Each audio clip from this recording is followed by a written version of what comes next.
Mr President, and I thank honourable members for their contribution.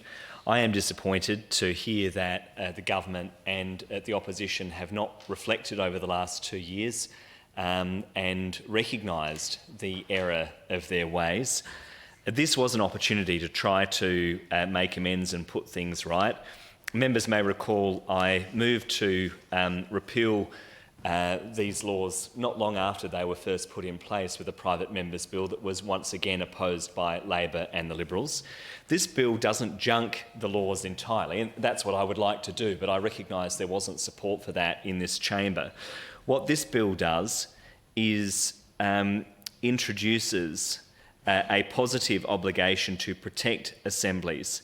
It's a provision that already exists in a number of other jurisdictions, places like Finland and New Zealand, and it's also consistent with the United Nations Declaration and 10 principles for the proper management of assemblies.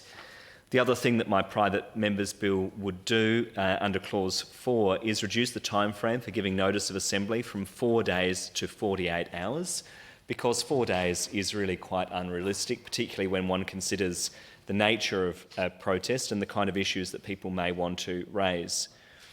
The other issue that the bill deals with that was raised by a number of organisations during the Labor Party's original bill was this issue of who precisely is responsible around a protest if it gets out of control. And so there's some provisions in the bill that deal with that.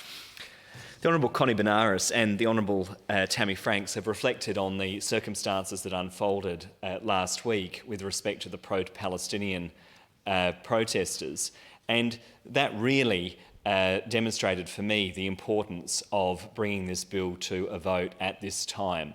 We saw these protesters being charged with obstructing the public space and facing really quite draconian bail conditions that placed huge restrictions on their civil liberties, and really underscores, as other members have observed, the dangerous and chilling effect that these anti-protest laws can have in our state.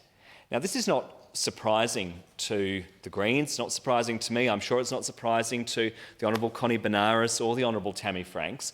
All of us raised these concerns back when the Labor Party, aided and abetted by the Liberals, sought to rush these draconian laws through this parliament in less than 24 hours. That was an appalling state of affairs. In fact, the bill passed the lower house so quickly, Mr President, that one would not have even been able to have completed a load of washing. I mean, what a sad indictment that is on democracy in our state. So these anti-protest laws stink, Mr President. They're an outrage and they're an attack on our fundamental human rights here in this state. What this bill is seeking to do is to at least insert some protections around the right to protest here in South Australia. I'm very disappointed that once again the two major parties are going to vote together like steel and a magnet. They come together on these issues when it comes to restricting the civil and political rights of South Australians. And I think many people in our community will be angry and outraged at the decision that the Labor and Liberal parties are taking today. And it's a reminder of why we need such a strong presence in the upper house of crossbench members to hold the Labor and Liberal parties to account and to ensure that they do not exceed their authority in the future. I indicate to members that I will be bringing this bill to a vote so that the position of all members is put on the public record, and all members of this place will be required to justify their position to their constituents.